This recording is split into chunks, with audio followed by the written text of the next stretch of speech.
You're listening to an Airwave Media Podcast. We took it all. We brought them to our land. An endless night, ember hot and icy cold. The rage of the earth. We made this curse. Carved it in the blood on our backs. We did not see. We could not, but she did. And in the end... What will I become? Senua's Saga. Hellblade 2. Play it now with Game Pass. Recorded in Chicago, Illinois, with your hosts, Ken, Matt, Neal, and Jeff. This is Triviality.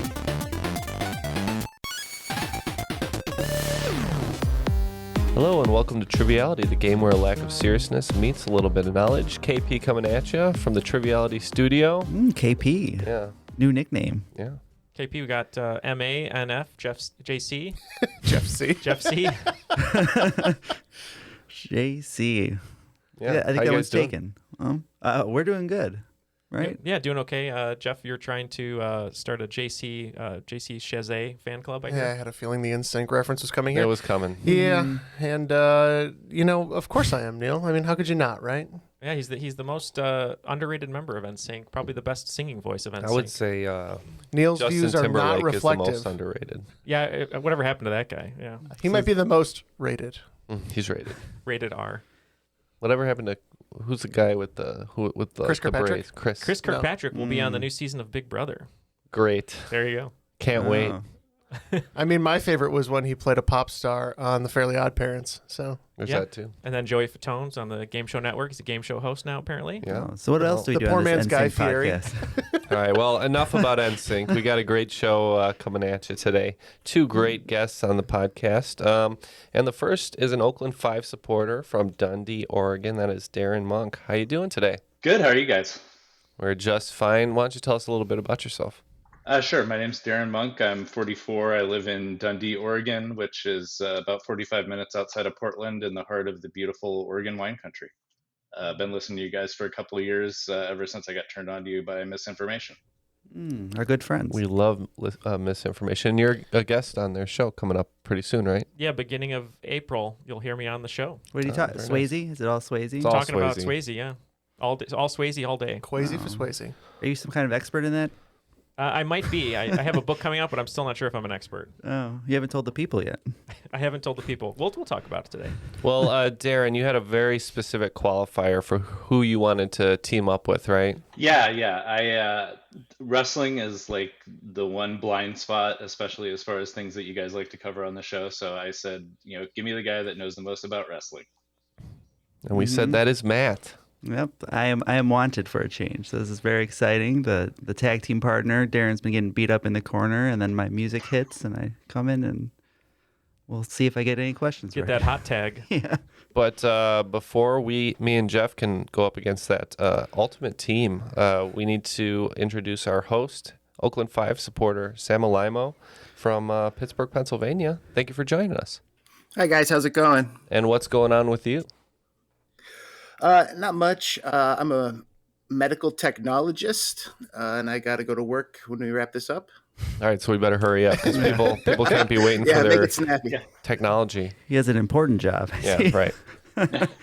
It's not as important as it sounds. All right, well, we're looking forward to this great game, but before we begin, we need the rules. The rules of the game are simple. 20 questions split into 2 rounds worth 10 points apiece. At halftime, there'll be a special swing round designed by this week's host. After regulation, players will enter the final round with the points that they've accumulated and will have a chance to wager 0 to 30 points on 5 categorized questions. At the end of the game, someone will be named the cream of the crop. Oh yeah, it's the cream of the crop. All right, so Jeff, we just got back from a trip to sunny Laguna Beach to celebrate our friend Iva and Mark's wedding. So congratulations to those two. And also nice seeing our friends Dana and her husband, Mark. Different Marks, obviously. But shout out to all you guys. I know some of you listen. So how about we be Team OC, the OC? Oh, don't call it that. Yeah. All right, Team OC. And then, Matt, You and Darren are partnering together. What are you thinking? Yeah, just thinking back to the beginning of this episode and talking about In Sync and just how I learned those dance moves when I was a kid. I think we're going to be Darren's dance grooves. Ooh, that's a great reference. All right. Darren's dance grooves. Okay, I'm just going to sit out and be scorekeeper and overall flavor, one of those little flavor packets that you put in your flavor. drink. Neal flavor. Extra Neal, please. Like in the ramen where you're supposed to put like half of it because otherwise it's intense Neal flavor. Too much I give Neal. you electrolytes and a little bit of pepper. Buttermilk ranch. All right, cool. Round one, question one. Let's start off with a dry question. At 2.7 million kilometers squared in area, what is the largest landlocked country? Second place, Mongolia, is only 1.6 million kilometers squared. Sounds like a Jeff question. I know the region, right? Because I said something wrong. Yeah. And you said, well, you're close. Very good. We're in. Oh, boy. How's your geography, Good point. Darren? It's pretty good. I'm pretty sure I know this one. Oh, good. Let me guess. Is it one of the stands? Is it a Kazakhstan or something along those lines? No, Nah. It's in Africa. Oh, way off. Yeah. So I think it used to be Uganda, but then like Ethiopia used to have some coastline, and then Eritrea like got independence, and so they blocked off Ethiopia. So I think it's Ethiopia now. That's a really good guess. Africa is way bigger than I always remember because the stupid Mercator projection. We said Kazakhstan. Points going to one team here. According to my records, it's Kazakhstan. We'll have Neal double check that information, and we'll move on to question 2 in the meantime, and we'll judge it later. All right, question 2 is a music before and after. I'm going to describe 2 bands, and then you smush their names together.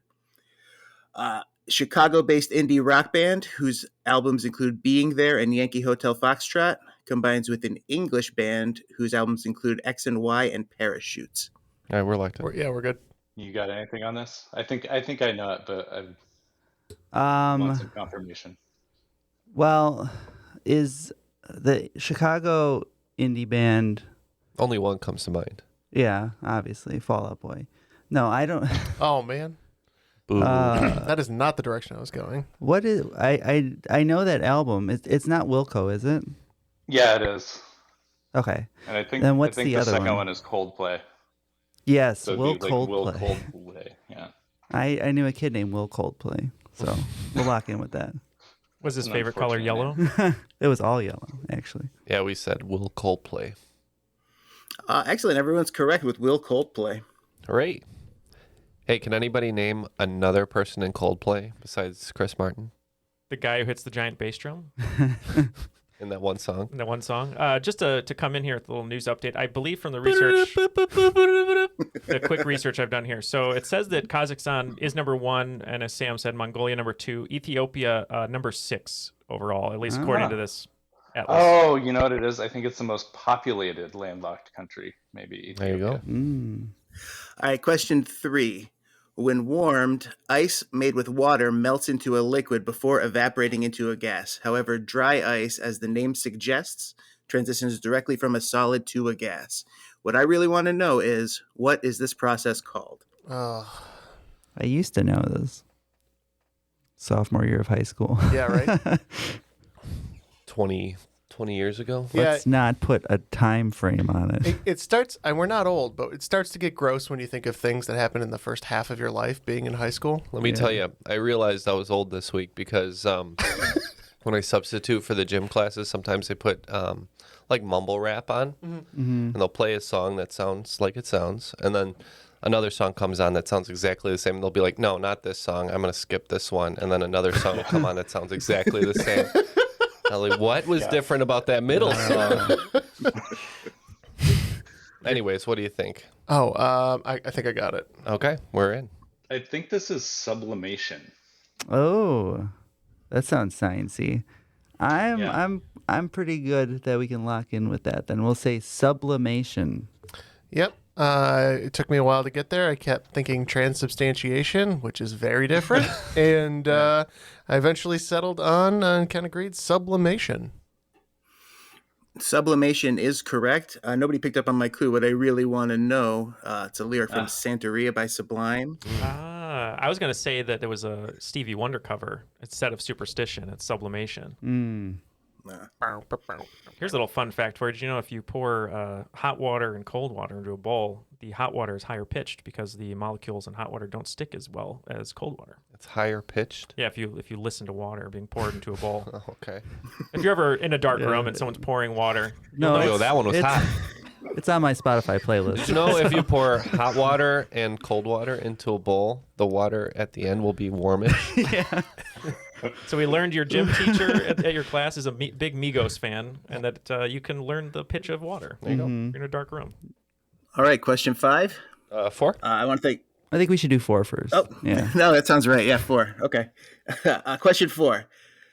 In the poem Harlem by Langston Hughes, he compares a dream deferred to a rotten meat, a syrupy sweet, and what third food item? Later the title of a 1951 play. All right, I think we're locked in. Yeah. Do you have any ideas here? Yeah, I think it's A Raisin in the Sun, which was later a play by Lorraine Hansberry. And it A kind of Raisin fits in the with Sun. overall, yeah. Yeah, it's food. I agree. Well, Darren seems to be a pretty smart cookie, and I'm glad I wrote down the same thing that he said, because he sounds confident. Oh, I thought you were going to say because you like raisins in your cookies. Yeah, I do like an oatmeal raisin cookie. Not terrible. Oatmeal raisin is my favorite cookie, to be honest. Like raisins on their own, oatmeal on its own, but together. I'm oatmeal chocolate chip. It's so boring. Yeah, You're boring. I'm always disappointed when I bite into a cookie and there's a raisin in there when I think it was a chocolate chip. Get fruits out of my treats. But if you know it's an oatmeal cookie, then you run the just risk. be ready. Hey, are we right? That's right. Everyone is correct with Raisin in the Sun. Excellent job. Now, Matt, your favorite adaptation of Raisin in the Sun is one starring P. Diddy. Is that correct? Oh, that is correct. House of the Raisin Sun. With Felicia Rashad. Good Lord. Can't stop him. It's a real one. It's a real adaptation. He's in it. Yeah, I believe it. All right, real question 5 this time. My dad wrote it. I want to thank him. In 6 years between 1996 and 2001, the New York Yankees participated in 5 World Series, winning 4 times. What team defeated the Yankees the year they lost the World Series? This team was the fastest expansion team to win a World Series in Major League history, winning in just their 4th season. I know this one. Yay, we can lock in. You okay with us locking in? Good. What do you think it is? I'm shrugging really hard, and my traps are killing me. No, I don't know. Okay. Nationals? Giants? Giants are not an expansion team. Okay. Should I just keep Diamondbacks? Diamondbacks, that's the one we always go for, but I don't think Astros? they've ever been. I don't think it was the Astros, because they were in Montreal before that. Let's name a team. Diamondbacks, because I don't know. The D-backs. Oh. Not a bad guess. Diamondbacks were in 2001 or 2002, I believe. But I think that's the 2001, answer. which is what he said. He said he included 2001, right? Yeah, but I'm pretty sure that this is the Florida Marlins. Yeah, 97. Yep, locked in Florida Marlins. An unexpected twist. Matt missing the baseball question. I was looking for Arizona Diamondbacks. For real? Yes. Yeah, in 2001, the New York Yankees lost to the Arizona Diamondbacks 4-3. In only their 4th season, the Diamondbacks beat the that's right. Yankees. I think the way the question was phrased, it had to be the Yankees losing. So yeah. Yes, I'm sorry. All right, there you have it. So at the end of 5, looks like we're perfect so far. We're batting 1,000. You're batting 1,000, yeah, with 50 points. And Darren's Dance Grooves just slightly behind with 30 points. So still very close. We lucked out on that last one. Let's be real. All right, question 6.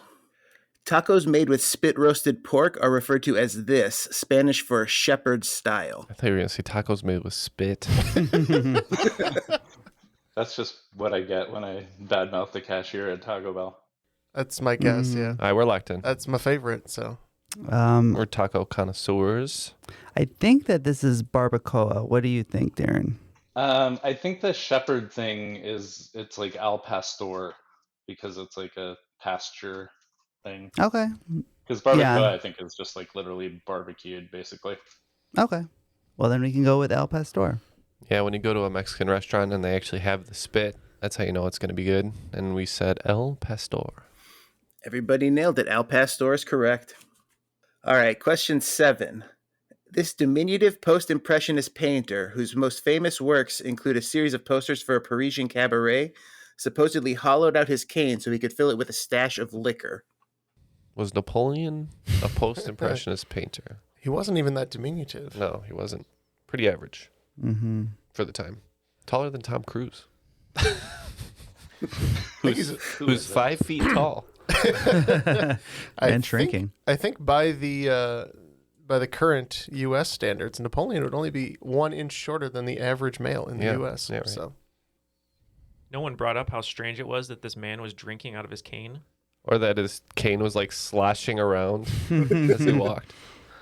no, he'd fill it up at the start of the day, and by like 2 p.m., that cane would be hollow again. Well, Jeff, this is not ringing any bell to me. I don't know any painter that was like notably short. Yeah.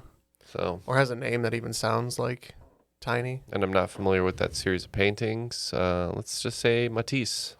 I'm pretty sure. I mean, you don't forget the guy that was like sloshing the liquor around in his cane. So I'm pretty sure this is Toulouse-Lautrec. You'd be surprised because I will forget that. Yeah.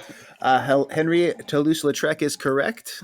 He hung out at the Moulin Rouge, portrayed by John Leguizamo in the film. For people who are interested in that kind of thing. All right, question 8. It's going to be homophones. I'm going to give you 2 definitions of 2 words that are homophones. They are spelled differently but sound the same when pronounced out loud.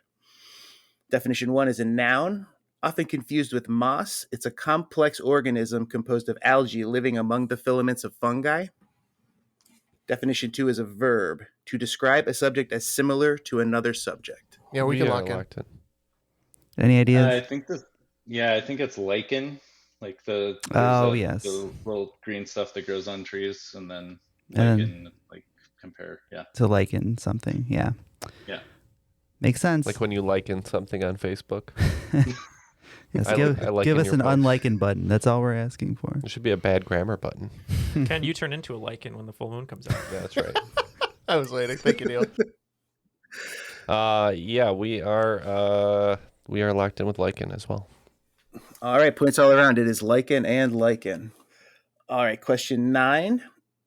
Founded in 1903, what company changed their stock ticker from HDI to HOG in 2006? Oh, I don't have any money.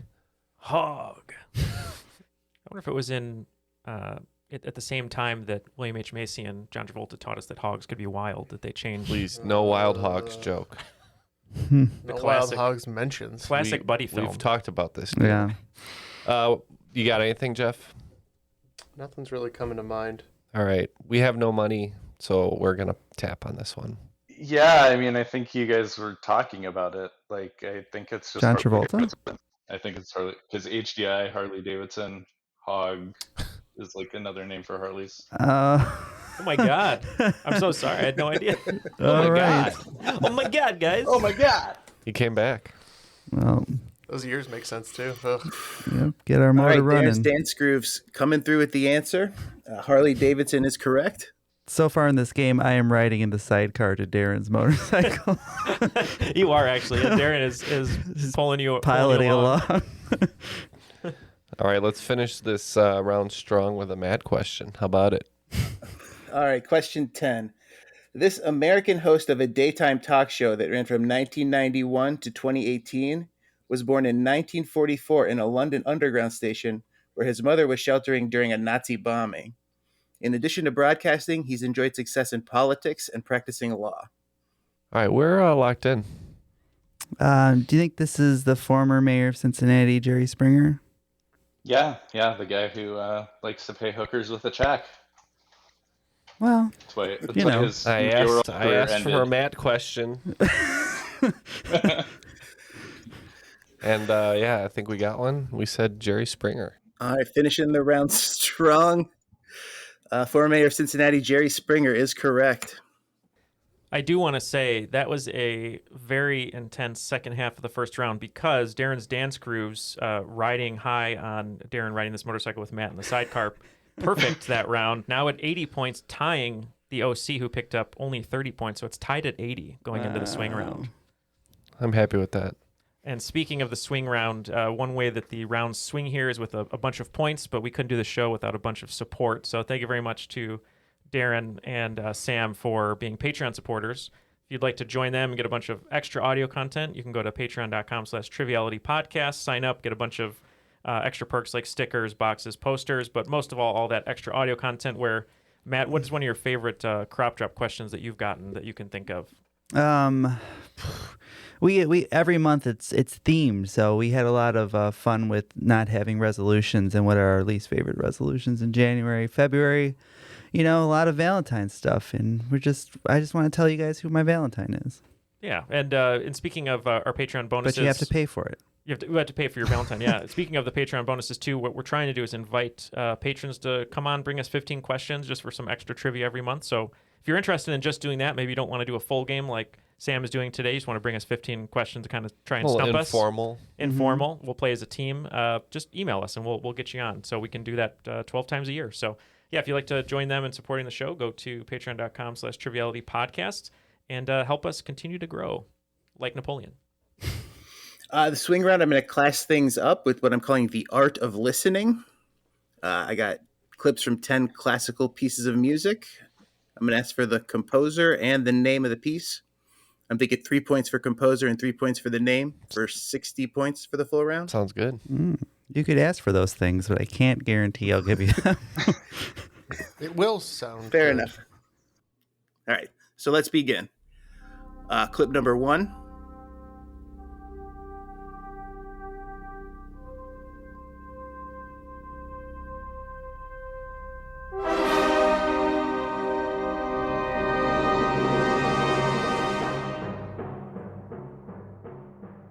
Clip number 2.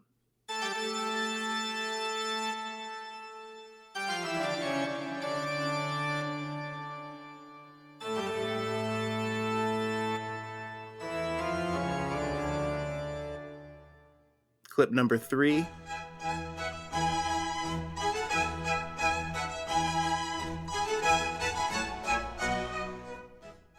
Clip number 4.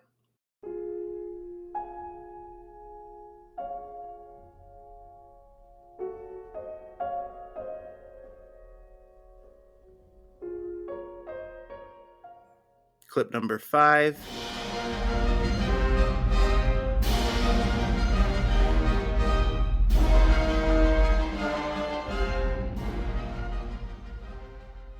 Clip number 6.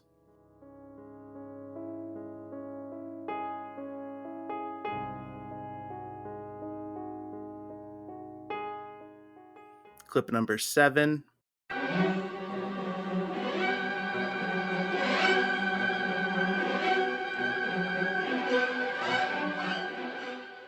Clip number 8.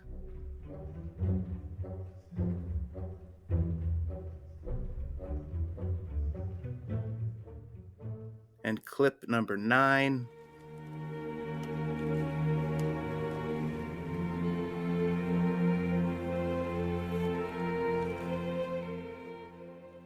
And clip number 10.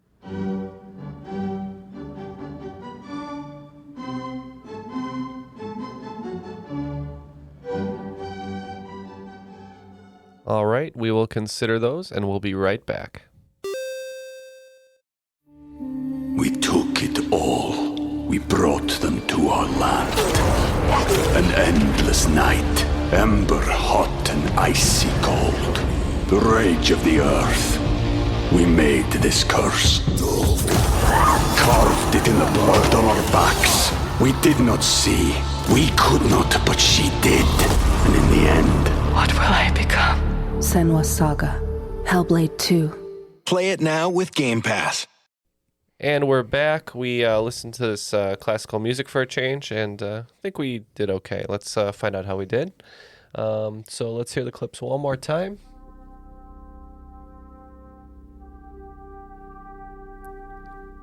So number 1, what did you guys have? So for that one, that's from 2001. But I think this one, it's called "Thus Spake Zarathustra," and it's by Richard Strauss. We had the same. We said Thus Spoke Zarathustra, and we had Strauss. All right, points all around. Thus Spake Zarathustra and Richard Strauss. That's correct.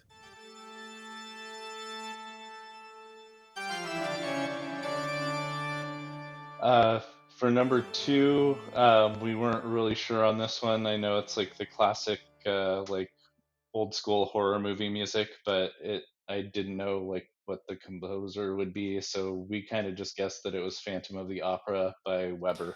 And we're pretty sure that's Toccata and Fugue by Bach. That's correct. Bach's an organ guy, Toccata and Fugue in D minor. All right, number 3. For that one, we kind of think it was Mozart, and guessing on the title, we're guessing it's Moonlight Sonata. We guessed that this was Vivaldi from the Four Seasons. Antonio Vivaldi, The Four Seasons. It's Spring. That's correct. Spring 1 by chance? Yes. Yeah, that was my guess. Nice. Wow. Never be more specific if you don't have to. I know. That's why we didn't. And number 4. For that one, we think it was Clair de Lune by Debussy. Yeah, we said Clair de Lune, Claude Debussy. Clair de Lune, Claude Debussy is correct. And number 5. Number 5, we have the 1812 Overture by Tchaikovsky. Yes, we agree. 1812 Overture, Tchaikovsky. One of the only songs with cannons in the instrumentation, right? 1812 Overture, Tchaikovsky is correct. And number 6. Number 6, we didn't really have anything super good, but it was a slow piano-y song, so we were thinking maybe it was Chopin, and we didn't really have a title. I thought that one was Mozart's Requiem, so that's what we said. Actually, here you're looking for Moonlight Sonata by Ludwig van Beethoven. Oh. All right, on to number 7. For 7, we were pretty sure this was all Matt. Ride of the Valkyries by Wagner. The one thing I knew. Yeah, we said Flight of the Valkyries by Wagner. Yes, Ride of the Valkyries by Wagner. I think we probably accept Flight of the Valkyries as well, right? I think so. If you're nice. Yeah. Yeah. Why not? You Flight, got Valkyries. Ride, they're moving. They're moving. We've all seen Apocalypse Now. It's They're good old moving, Did they days. fly in or? Well, no. Or they So just it was a small passenger plane filled with Tom Cruise from the movie Valkyrie. Maybe I'm just thinking of the helicopters coming in. Yeah. All right, number 8. So number 8, we're pretty sure it's from Fantasia, but we weren't really sure if that was just the name of the piece of music or if there was like a more specific name. So we went with The Sorcerer's Apprentice, and I'm pretty sure that's by Leopold Stokowski. We went with the Nutcracker Suite by Tchaikovsky. It's from a play, I believe, by Henrik Ibsen called Peer Gynt. Edvard Grieg composed the music. It's called In the Hall of the Mountain King. That's right. Oh, yeah. And number 9.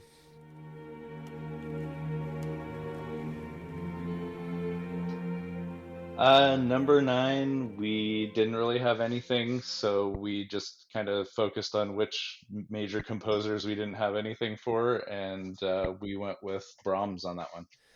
And we thought this one was a Requiem too, and this time we said Beethoven, but now that the first one wasn't Mozart, I think this is Mozart's Requiem, but I still could be wrong. This is, I think, the toughest one. This is an American composer and definitely the most recent. This is Adagio for Strings by Samuel Barber. Okay. Double wrong. If you're wrong, why not double down? Right. We couldn't get more wronger. And number 10.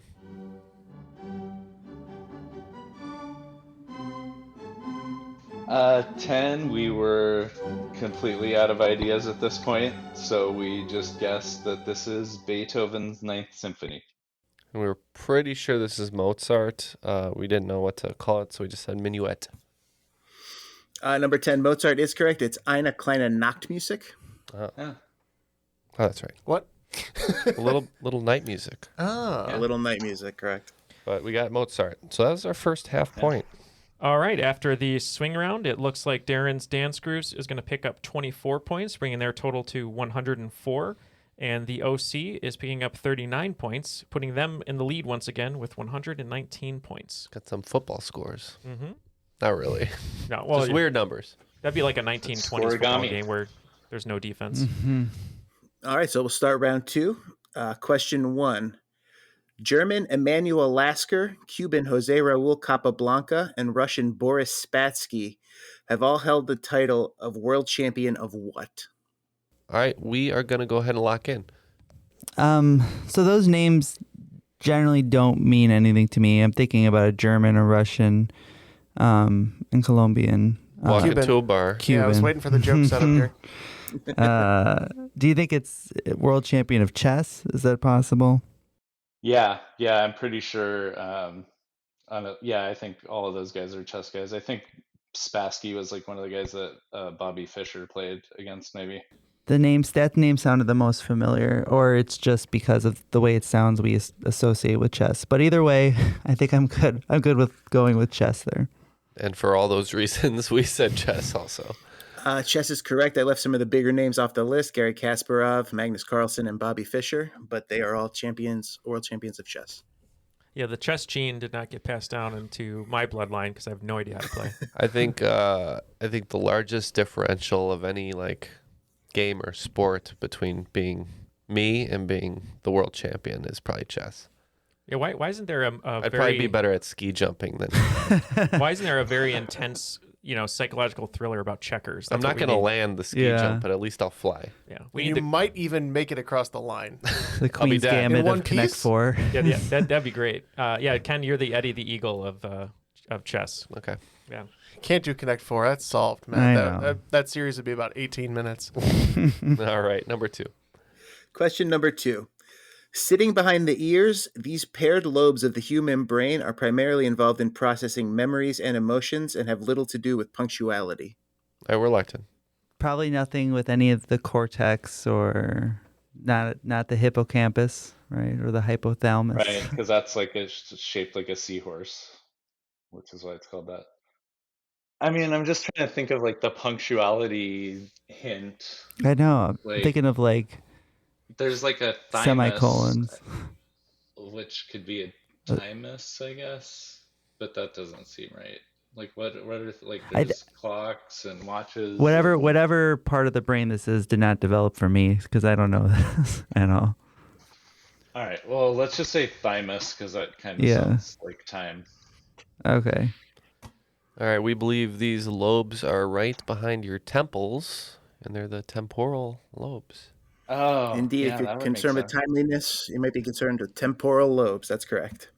Nice. All right.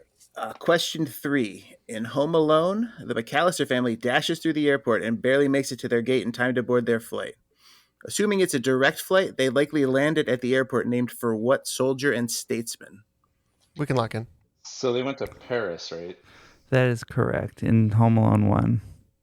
Yeah. So it's got to be Charles de Gaulle, who's like a general. And That's a long direct flight, but I think that is correct. So we can lock in with that.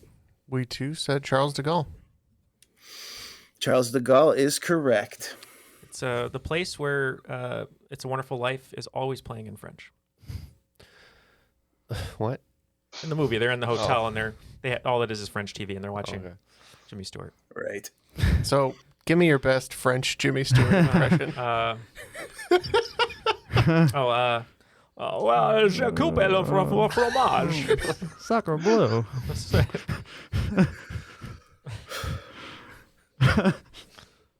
All my French just went out the window. I had a couple phrases ready to go, but good enough. That was. I said I cut the cheese. Question 4. I said I cut the cheese. All right. Question 4. Pittsburgh naturalist Rachel Carson is most famous for authoring what alliteratively titled scientific text? We can lock in. Considered a seminal book in the environmental movement, it led to a national ban on the pesticide DDT. Did you read this one? I have read this book. I read it too. I learned about this in my environmental biology class. And then you forgot? And then I forgot. Now, speaking of wrestling, the reason Darren picked you today is because he thought there might be some wrestling questions. Can you enlighten him about the DDT of wrestling? Because it isn't about that, but... Yeah, that is Jake the Snake originated the DDT, and it was named after that. Mm-hmm. So that does not help with this question at all. Do you have any idea, Darren? Have you read this book? I haven't read this book, but it comes up in trivia a lot. I think it's Silent Spring because like all Yes, yes, yes, the yes. the birds had like weak eggs, and so they didn't have any. There were no little babies chirping in the spring. Sounds pleasant. Okay, we're gonna lock in with Silent Spring. And we too said Silent Spring, and if I hadn't banned Jeff from the soundboard, we'd get a wah wah right now. But Silent Spring. Debbie Downer. Silent Spring is correct. I had to get a little Pittsburgh question in there if I could. It's not exactly a great read, but it definitely, It's important. Well, and it definitely, got people talking about it. All right, question 5. I'd like to thank my wife. She wrote this question. 5 films have won an Oscar for Best Picture without a corresponding nomination for Best Director. They are 1927's Wings, 1931's Grand Hotel, and 1989's Driving Miss Daisy, and 2 movies from the 21st century. For 10 points, name 1 winning movie and unnominated director. For 5 bonus points, name both films and both directors. We can go with. Do you want to go with Argo or Crash? Well, we can name 2, right? Yeah, I think you can name both. Yeah. Oh, well, let's name those 2. And Yeah. Do you know who the directors were for either of those? no, I have no idea. Let's say Sofia Coppola. She's just directing everything. And Alfonso Cuarón. I was gonna say like Sam Mendes or something, but Okay. yeah, I'm fine just going with the movies. That's Yeah. good enough. I thought Crash, though it sucks, was nominated for director. We said the sucky Green Book and the pretty good but not Best Picture caliber King's Speech, but I think that one was nominated for director. Joe Wright. All right, points for both teams. The movies were 2012's Argo with Ben Affleck getting the snub, and 2018's Green Book with Peter Farrelly getting the snub. Yeah, when he said Argo, I was like, I couldn't remember if Affleck was nominated or not, but I knew Affleck directed. So How were the points dispersed on that one? 5 Just each. normal That points. was normal. Oh, just 10 each. Okay.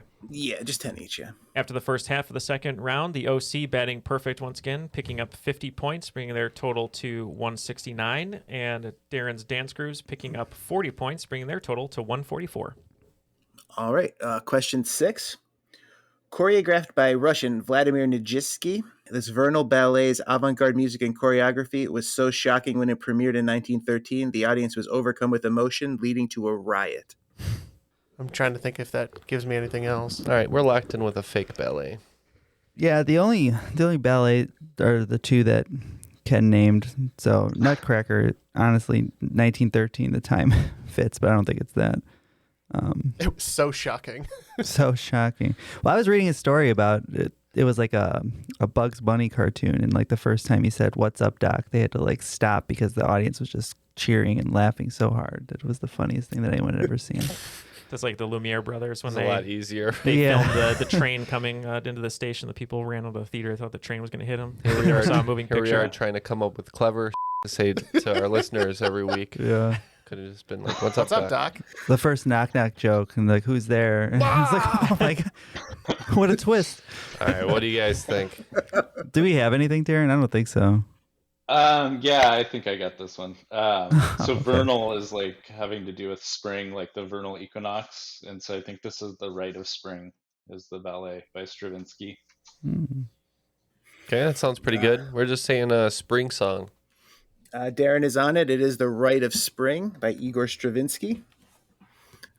Apparently the rich people and the poor people disagreed about what a ballet should look like, and they came to blows in the audience.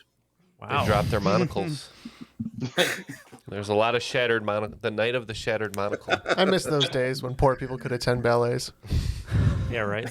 I was just thinking of the Nutcracker when Matt said that they're having fights about, those blasted sugar plums. All right, question 7. When Nathan Handwerker opened his famous hot dog stand on Coney Island in 1916, he employed what unusual advertising technique to assure customers that hot dogs were healthy and safe to eat? All right, we're locked in. Maybe do you think that this is like the satisfaction guaranteed? I mean, it could be. I was thinking, so I know that the big like hot dog eating contest is like a Nathan's thing. So I wonder if he was just like, oh, we'll have people eat like 50 hot dogs, and if they don't die, they're Yeah. So it could have been the Let's get first Kobayashi hot dog out eating there. contest. Yeah. I don't know. Changing the game, dunking buns in water. Yeah. Yeah. Yeah, I think. I mean, I think I it don't was think like of that as the 100th annual hot dog eating contest. One of them, I remember seeing something like that. So that would make sense. The time frame adds up. So let's say it was the hot dog eating contest. Yeah, and we thought that maybe this was the Nathan of the Nathan's hot dog eating contest. So that's what we said. It is the Nathan of the Nathan's hot dog eating contest. What I was looking for was when he opened his stand, he was charging a nickel for hot dogs, and all of his competitors were charging a dime. So people thought his were suspect. So he hired actors to come stand outside of the stand wearing surgeon smocks, so they look like doctors eating hot dogs. Wow. And that fooled everybody. It turns out that still works today. That was the 9 out of 10 dentist degree. That's why they have to say not a doctor, actor on the bottom of. Because people believe that. That's the "What's up, Doc" of hot dog stands. Maybe you just needed Billy I'm not Mays. a doctor, but I eat hot dogs on TV. All right, question 8. Originating in Madrid in 1894, Ratoncito Perez is a Spanish and Latin American analog to what mythical figure of American culture? Notice the suffix cito. I think that means small in size or something. Yeah, Jeff had a guess on this one, and it wasn't my train of thought, but I like it. So my first thought was something like a Paul Bunyan type. Do you have any idea? I mean, he's big, but For some reason, I feel like I've heard this before, but I can't think of what it was. But I think it's something in the realm of Santa Claus, but not Easter like Bunny. Santa Claus, Easter Bunny. But I think the small thing made me think of the Tooth Fairy, like a little rat comes in and takes your tooth. I don't know. Oh, that's no. kind of nightmare fuel, but yeah. Give me that molar. Okay. It's the rat tooth fairy. The rat he sounds like James Cagney though. It's like Yeah, what do you see? Give me that molar, see? Give me the mullet. Chuck E. Cheese is always trying to make you smile. Now we know why. I think. So you're going with the rat tooth fairy? Yeah, the old rat tooth fairy. That's really funny. If that turns out to be true, I don't mind being wrong. We guessed Pecos Bill. I thought maybe he might be tiny. Either way, we got a new character on the show, the rat tooth fairy. All right, points for one team here. Nobody caught my clue, which was cito means small incisor something. Oh. Incisor is a tooth, and it is the Tooth Fairy. Good job, guys. yes. Wow. I'm cool with that. Nice. Is it a rat tooth fairy, though? Because that's what I need to know. I think it's a mouse that comes into your room and exchanges your teeth for presents. The most important thing is that Jeff's going to get to Photoshop wings onto a rat for this episode. I read a tweet the other day that was pretty disturbing. It was a parent who said that their kid came up to them and said, "Mom, do you know that the Tooth Fairy, when they took your teeth as a child, gave them to me when I was born, so I have all your child teeth." It's really creepy. It's a circle of life. say the darndest things, Creeping into your, stealing your teeth. Remember your teeth from when you were a kid? Give me I those have them. chapters. What are they doing with this? Do they have some kind of bone fort? Bone Castle. It's more than a fort. All right, question 9. In 2004, Spider-Man 2, Dr. Audio Octavius designs a fusion reactor that he claims could provide an infinite source of clean energy. However, to initiate the reaction, the reactor requires tritium as fuel. Of what element is tritium a radioactive isotope? That started really good for me and ended really badly for me. Something of a scientist myself. I'm something of a Spider-Man movie enthusiast myself, but not a scientist. So I think we're good. Okay. So we're thinking about some radioactive elements, right? Well, I think, yeah. Although, I don't know, the first thing that popped into my head, so I know that there's a isotope of hydrogen that's called deuterium. So that's I feel like 3, the logical progression would be deuterium, tritium. But that hydrogen doesn't seem like it'd be radioactive, but I don't know. That's all I got. Yeah, well, maybe once you add that third hydrogen, it gets a little toxic. Yeah, it's super unstable. Yeah. Okay. I'm good with locking in with that. I think it has more to do with the number of extra electrons around it. But we too guessed hydrogen. I had the same thought about deuterium. So that's what we went with. Yeah, everyone is correct. You're on the right track. It's the number of neutrons in the nucleus. Neutrons, that's right. 2 is deuterium. 1 neutron and 1 proton is deuterium, and then 2 neutrons and 1 proton is tritium. That was stupid. I mean, because they call water made with deuterium heavy water. Heavy water. Right, An electron wouldn't add any weight. All right, question 10. This cocktail made of cognac, orange liqueur, and lemon juice was named after an 1893 invention of a French army officer who won a cash prize offered by his local newspaper for his transportation innovation. All right, we are locked in. Okay, so they're locked in. I think this might be a sidecar. What do you think of that, Darren? Yeah, you were in one earlier, right? I think, yeah. Yeah, I think this has come up previously on this episode. I think you're right. Good way to bookend the round. We're going to go with sidecar. Yeah, we said sidecar. That is correct. The paper had a contest to see who could develop the best method for carrying a bicycle passenger, and he invented the sidecar. And I thank him all day. As Matt said, he was in Darren's sidecar for this entire game, helping them along to get an extra 40 points in the second half of the second round, bringing their total to 184, a very narrow margin to the OC, who picked up 20 more points, bringing their total to 189. So it's a very tight game here. 5 points. All right, the categories are athletic, luxurious, horrifying, infantile, and red-headed. And all the wagers are now locked in. Looks like everybody's going for it, pushing all the chips they have to within rules. Now I'm hungry. Within rules. All right. Question 1, athletic. What country broke a 97-year gold medal drought at the 2021 Olympics in Tokyo when Hidilyn Diaz set an Olympic record for the clean and jerk? Prior to her gold medal performance, this nation enjoyed most of their Olympic success in boxing, winning 3 silvers. Number 2, luxurious. This idyllic Greek island, renowned for its beautiful scenery and vibrant nightlife, is a preferred getaway of the rich and famous, including Heidi Klum, James Franco, and Naomi Osaka, who had celebrated her 24th birthday there in 2021. Question 3 is horrifying. What fictional city, the setting of numerous best-selling novels, has a name its creator took from his favorite childhood novel?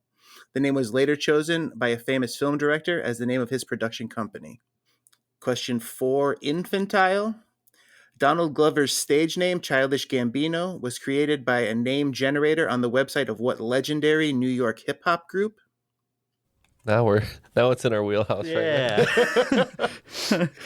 And question 5, red-headed. What historical figure said in a 1588 speech, "I know I have the body of a weak and feeble woman, but I have the heart and stomach of a king of England"? And we have all the questions. We'll be right back with our answers. And the answers are now locked in. Let's see how it goes. Let's get the question number 1 again. All right, question number 1. What country broke a 97-year gold medal drought at the 2021 Tokyo Olympics when Hidilyn Diaz set an Olympic record for clean and jerk? Prior to her gold medal performance, the nation enjoyed most Olympic success in boxing, winning 3 silvers. Yep. I remember when this happened last year, time of recording, and I'm pretty sure this is the Philippines. We too said the Philippines. All right, points all around. The Philippines is correct. Question 2.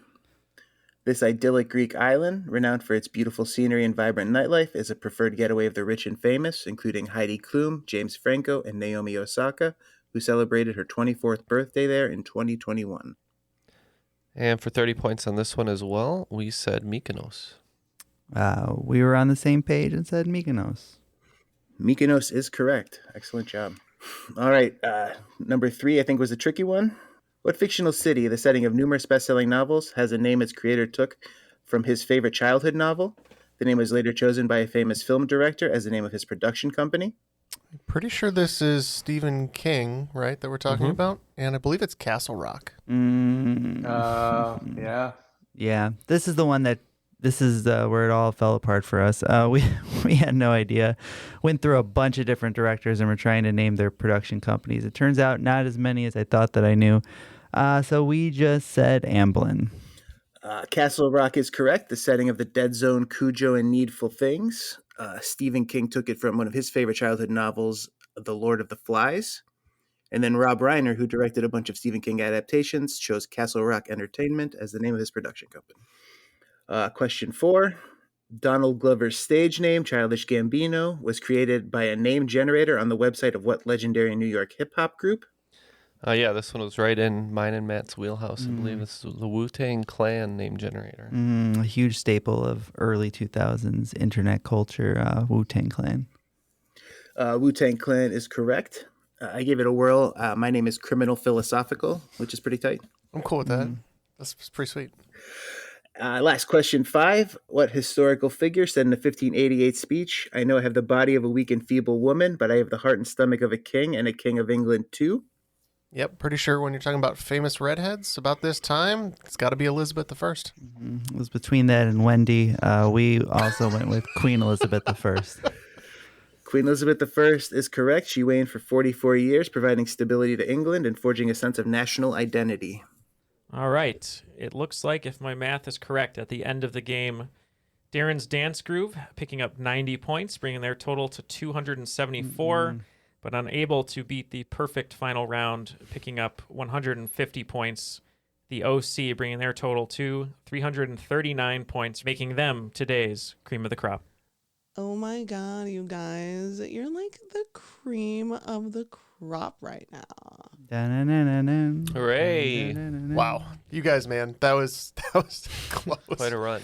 Any single question could have changed the outcome there. Yeah, 274 wins about 90% That was of the like games. almost every single game.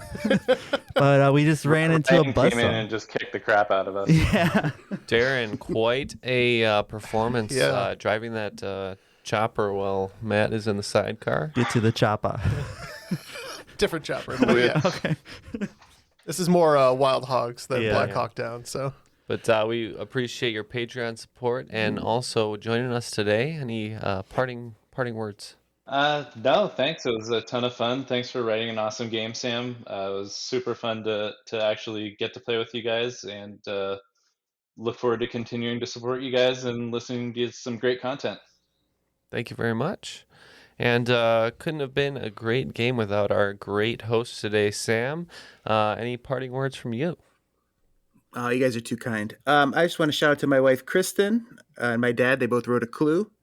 And the playtesters on the crop, Louie and those guys, did a great job. And I'd like to thank you guys for having me on, letting me splash around in the sandbox here. Yeah, appreciate you joining us. Yeah. It was a lot of fun today. Anything else, Neil? You good? No, I think that's it. Feeling I good? did. Any last Wild Hogs references? You done? No more Wild Hogs references, but speaking of what Sam said, yeah, if you're hosting an upcoming game, make sure to get it play tested in the crop or on the Discord. We have a lot of great play testers. It helps us make sure we don't have any repeat questions and gets the difficulty just perfect for us and our guests. And on top of that, Ken was telling us that he loves splicing in cream of the crop impressions, Macho Man impressions, however you want to say it. So if you'd like to do one of those, saying cream of the crop or I am the cream, all that good stuff, feel free to record it. Email us at trivialitypodcast@gmail.com, or if you need any more instructions, sort of what to say, you can email us and we'll give you those instructions. But we could use some more cream. Yeah, We more need more cream. cream. More cream. More listener submitted from cream. the crop. We get too much spam. We need more cream in our mailbox. We get a lot of spam. So yes, Gotta please send stop us. signing up for dumb stuff. Also, stop signing us up for those things if you're doing that. Please. All right. Well, that'll do it today. Thank you for listening to Triviality as usual. For our guests, Jeff, Neil, Matt, and myself, that was Triviality.